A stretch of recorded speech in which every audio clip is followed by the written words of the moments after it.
On June 13, Andrew McCarthy's documentary Brats will hit Hulu with the tagline, "Everybody wanted to be in the Brat Pack. Except them." McCarthy is a talented and experienced television director with credits including The Blacklist, Awkwafina is Nora from Queens, Good Girls, and Orange is the New Black. However, in Andrew McCarthy's movies, he isn't known for his directing skills, but for his acting.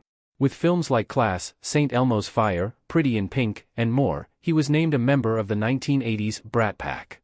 Brats will have its world premiere at the 2024 Tribeca Film Festival just days before it hits Hulu, and many are eagerly awaiting the reviews and the first opportunity to truly look at the Brat Pack together again on film 40 years later.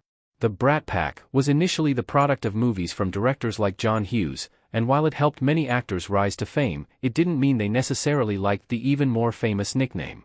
This is what will be primarily explored in Brats by McCarthy and his fellow pack members. 1985's New York Magazine article came up with the Brat Pack nickname. The Brat Pack was on the cover of a 1985 New York Magazine issue. 1985 was the turning point in the decade, marking the halfway point. It was also the year that changed coming-of-age films forever, with the release of St. Elmo's Fire, The Breakfast Club, Weird Science, Back to the Future, Teen Wolf, The Goonies, and more. To this day, 1985 is one of the best movie years of the 1980s, if not one of the greatest in film history.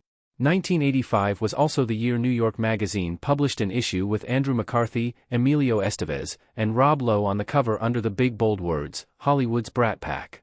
That one article changed their lives forever, with the nickname sticking immediately. It was inspired by the Rat Pack, an informal group of entertainers from the 1940s to 1950s that included Frank Sinatra, Sammy Davis Jr., Angie Dickinson, Dean Martin, and more. Since the actors were all younger than 25, some still in their teenage years, they earned the nickname Brat Pack, reflecting their youth. The profile focused on the group at the Hard Rock Cafe in Los Angeles, painting them as cooler than cool and the main event.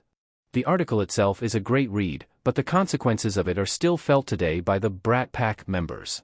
David Blum, the author of the original 1985 New York Magazine article, named Taps as the group's origin film, a 1981 military school film featuring Tom Cruise.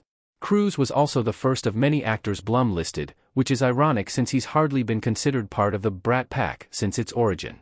Blum also named Matt Dillon, Nicolas Cage, Timothy Hutton, Sean Penn, and more. Since this article, the Brat Pack has changed greatly, with the 8 in the table being the most agreed upon group. As Blum said, why the Brat Pack members hated the nickname. Almost 40 years late, the Brat Pack addresses their feelings in Brats. The Brat Pack members' feelings on the nickname were the main focus of the Brats trailer.